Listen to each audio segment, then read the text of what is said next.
आप सभी विद्वजनों का साहित्य सोपान मंच पर स्वागत अभिनंदन।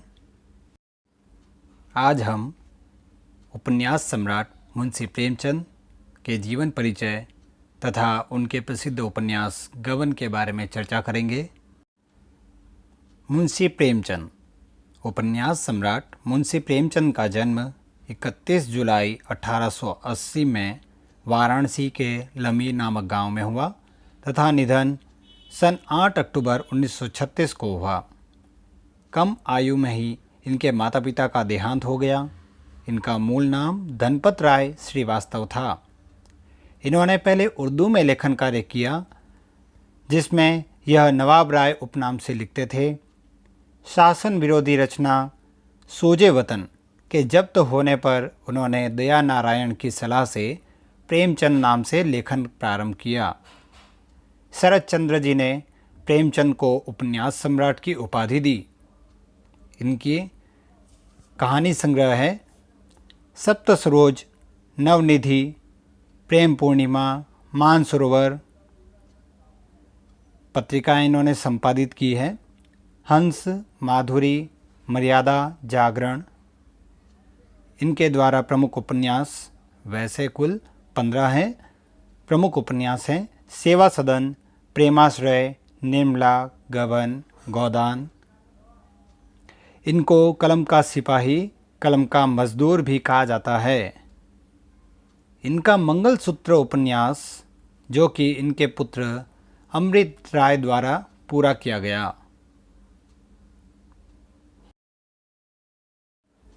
तो चलिए अब गबन उपन्यास के बारे में अध्ययन करते हैं। मुख्य पात्र है रमानाथ और जालपा।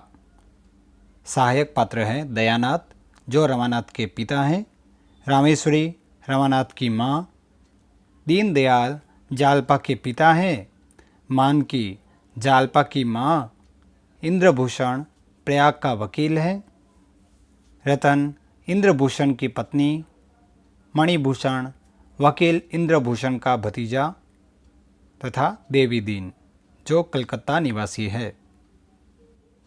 तो चलिए अब गबन उपन्यास का सारांश। उपन्यास की मुख्य पात्रा जालपा को बचपन से ही आभूषणों से बहुत लगाव था।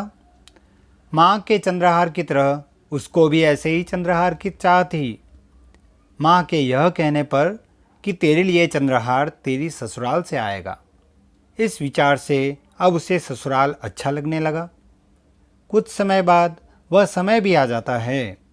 उसका विवाह प्रयाग निवासी रमानाथ के साथ हो जाता है। जब जालपा को अपने विवाह पर भी ससुराल से चंद्रहार नहीं मिलता, तो वह क्रोध में यह तय करती है कि अब कोई भी आभूषण नहीं पहनेगी। रमानाथ ने अपने विवाह पर कर्ज लिया था, जिसे चुकाने के लिए वह जालपा के गहने चुरा लेता है। इस बात से जालपा दुखी रहने लगती है। रमानाथ अपने पिता के मित्र रमेश बाबू के सुझाव पर प्रयाग म्यूनिसिपैलिटी में नौकरी करने लगता है। वहाँ रिश्वत की कमाई भी करने लगता है। जल्द ही किस्तों पर पैसे चुकाने का कहकर जालपा के लिए वह सुंदर कंगन भी बनवा लेता है। कंगन को देखकर जालपा अत्यंत प्रसन्न होती है। शहर में ही रहने वाले वकील इंद्रभूषण, जिनकी आयु लगभग 60 वर्ष होती है, और उनकी पत्नी रतन बहुत ही कम उम्र की होती है। रतन से जालपा की मित्रता हो जाती है। जालपा के हाथों में कंगन देखकर रतन भी रमानाथ से वैसे ही कंगन बनवाने को कहती है और पेशगी रुपए भी देती है।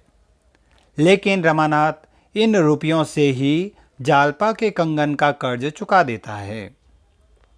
रतन के बार बार कंगन या पैसे वापस मांगने पर रमानाथ प्रयाग म्यूनिसिपैलिटी में 800 रुपये का गबन करता है।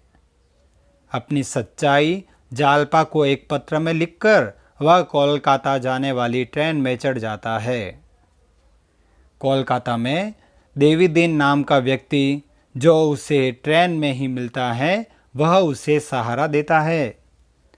प्रयाग में इंद्रभूषण की मृत्यु के बाद उनका भतीजा आता है और कुछ समय में ही पूरी संपत्ति अपने नाम करवाकर रतन को बेसहारा ही छोड़ जाता है।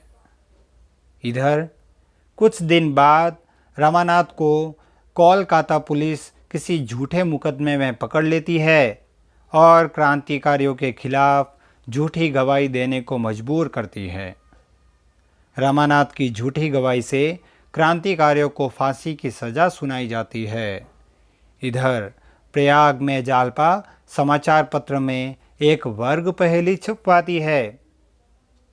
रमानाथ को वर्ग पहेली के उत्तर भेजने का शौक होता है। वह उसका उत्तर भेजता है, जिससे जालपा को रमानाथ के कोलकाता में होने का पता चल जाता है। वह कोलकाता आकर रमानाथ को समझाती है। रमानाथ अपने बयान बदल देता है और सारे क्रांतिकारी रिहा हो जाते हैं और यही उपन्यास का अंत होता है। धन्यवाद। गबन उपन्यास में मुख्यतः निम्न समस्याओं को दिखाया गया है: रिश्वतखोरी, दिखावा और आभूषण प्रेम, अनमेल विवाह, राजनीतिक दुर्व्यवस्था, धार्मिक मतभेद आदि। उपन्यास गबन पर आधारित यह वीडियो यदि आपको पसंद आए तो इसे लाइक और शेयर ज़रूर करें और चैनल को सब्सक्राइब ज़रूर करें। धन्यवाद।